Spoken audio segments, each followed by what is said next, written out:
psychiatrist or be a counselor, and that's not true.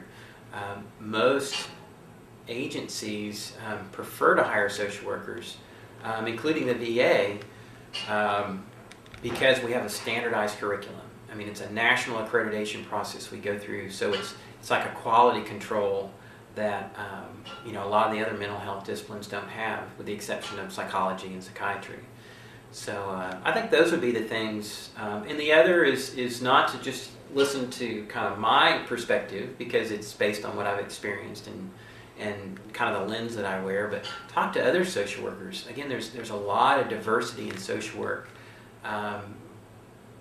as far as finding your niche and what you like to do. Whether you're into art therapy or animal-assisted therapy, or you're more into policy, or you're into research. I mean, there's that unique perspective I talked about earlier. It's a great calling for people, and even for folks this is a second career.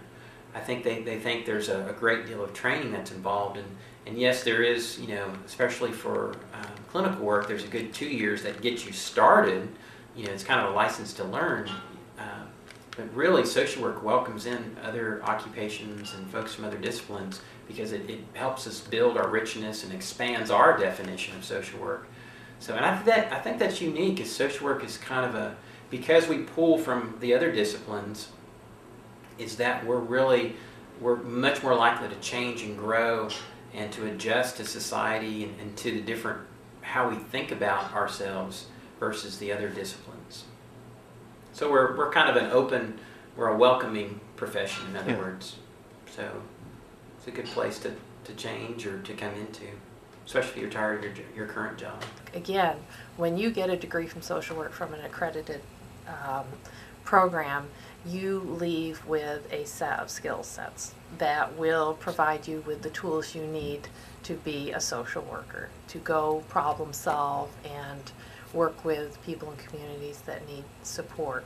And the big word there is collaborate. I think we're based on the strengths perspective, which is we see there is a problem, but we also look at the strengths. What has that person or community done in the past to address it?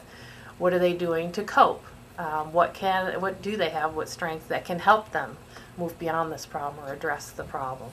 So I think that's an important focus. In this school itself, we have the Multi-Systems Life Course perspective, which is very unique and is kind of like the strengths perspective, and it's just a culmination of very holistic view of what we provide. We see the person, the community as a whole, and so we address the individual, social, economic, global, political aspects of the issue at hand.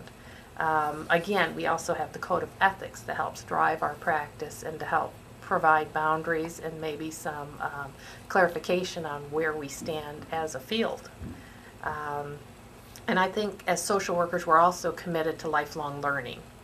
And again, that means that we can get that through licensure and continuing education credits, but also I think you can never get bored in social work because there's so many things that you can do. I had a neighbor who this was in North Carolina, she worked for the Department of Children and Families for 20 years. And she was able to work as in the investigations unit, in the foster care unit. She was a researcher for a while. She's done administration, and she absolutely loved her career and was able to build new skill sets every place she went. And the bottom line is the client.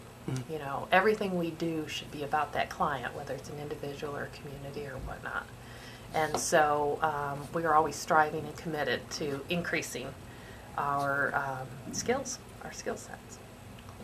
It's a really good question, and I think that it's because we have a much more holistic view of the world and of people and communities, and I think it takes both. And I think social workers are in a position to be leaders, and we're often asked to be leaders. When I worked in residential treatment, I was the treatment team leader, so I supervised the nurse and the rec therapist and the case managers, art therapists that we had, because we do understand the whole picture. We understand issues around structural change, structural barriers that happen, issues around oppression. Social workers focus on the use of self in a way that many other disciplines don't. They bring knowledge, skills, and values to the table.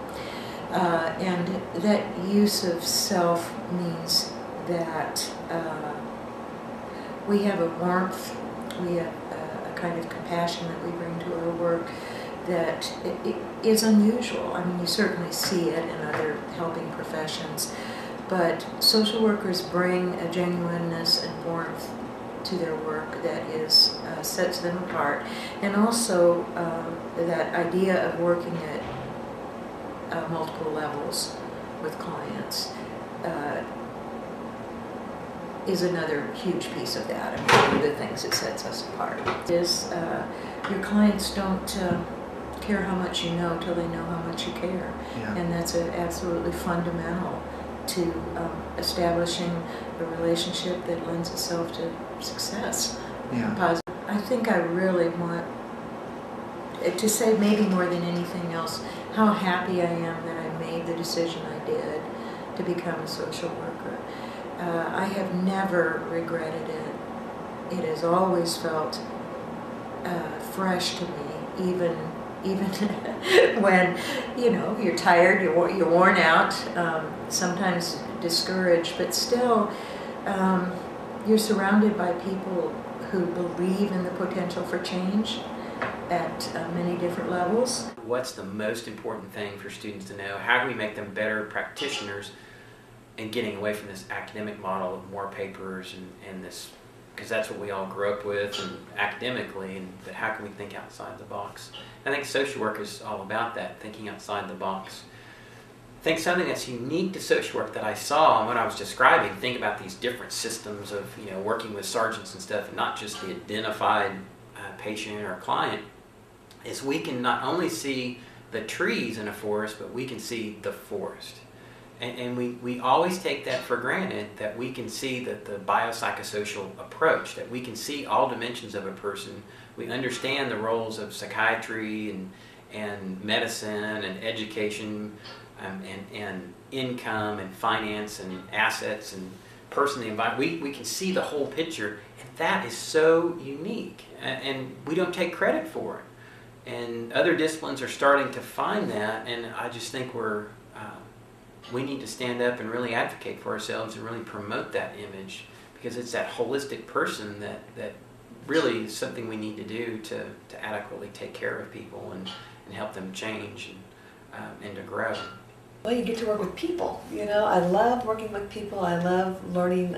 I feel very privileged that they let me into their lives and let me know their stories, and that I get to see them and as they change and struggle with things and develop. And I feel like I grow from that too. I learn from the people that I work with. I love it because it's different every day, or at least the path that I've been able to walk down has been very, very different. Even when I work at one agency, usually there's a variety of things as a social worker that I do. I'm involved in policy work and lobbying. I'm involved in changing the organizational policies that are unfair to certain populations that aren't able to access treatment, or who maybe get kicked out of treatment because they're not compliant, and really challenge some of the labels that are used against people, and that's what they're used for, is to be used against them. I like, you know, it's not always change happening immediately overnight, but I like being a part of that process and feeling like maybe I was helpful in some small way in that happening. Oh, being a social worker, being an educator, I think they're all the same. I enjoy teaching, and it wasn't always that way. I just enjoy when students get excited about the topics we're talking about. I mean, social policy can be often a dry topic, but well, you were in the class. It's just very exciting to see students